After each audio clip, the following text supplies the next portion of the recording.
Remove all your switch plates and tape over any areas you do not want to get covered in paint. Our first step is base coating our wall the grout line color. For this, you are going to need 2 shades of gray, 2 rollers, a sponge, and a large staining brush. Roll both your gray colors onto the wall, slightly overlapping each other. Blend both colors in some areas, but ultimately, we want variations of both light and dark wall tones. You can blend both your colors together with a sponge or by using a crosshatch technique with your large staining brush. Once your wall is completely dry, it's time to move on to your brick stencil.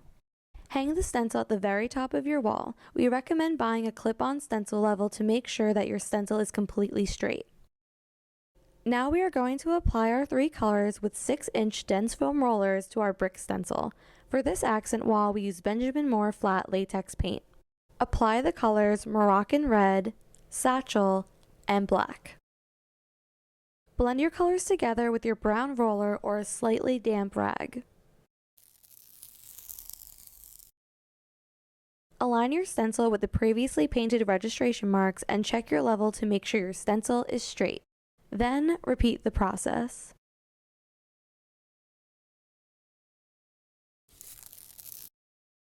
The great part about stenciling is that you have the freedom to adjust the colors to your liking.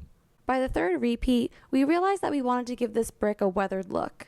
We did that by dry brushing our grout line colors lightly over the brick pattern.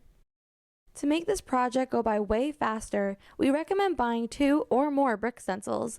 This way you can work on one stencil while the other one dries.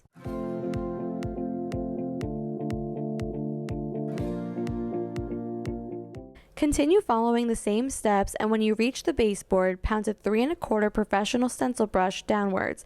That way, when you rip off your tape, you'll have a crisp line.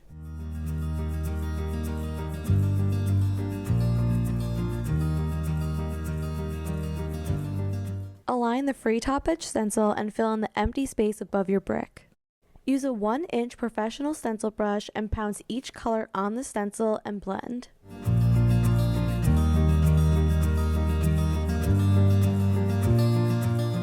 If there is only a little space left on each side of the wall and you don't want to use your all-over stencil, you can fill it in with the free brick single stencil. You can leave the stencil as a whole brick, or you can adjust the size by cutting it with a pair of scissors. Fill in the single brick stencil with the same 1-inch professional stencil brush as the top edge.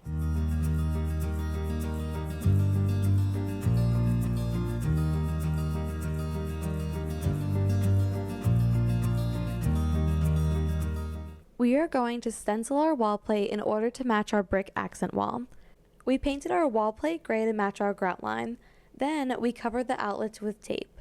Place the free top edge stencil over the wall plate and fill in your bricks.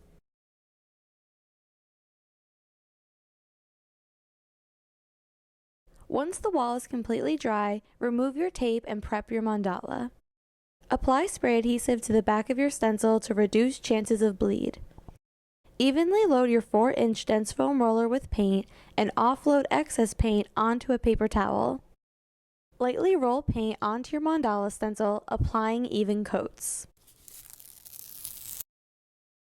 Rotate your stencil once clockwise, align it, and repeat.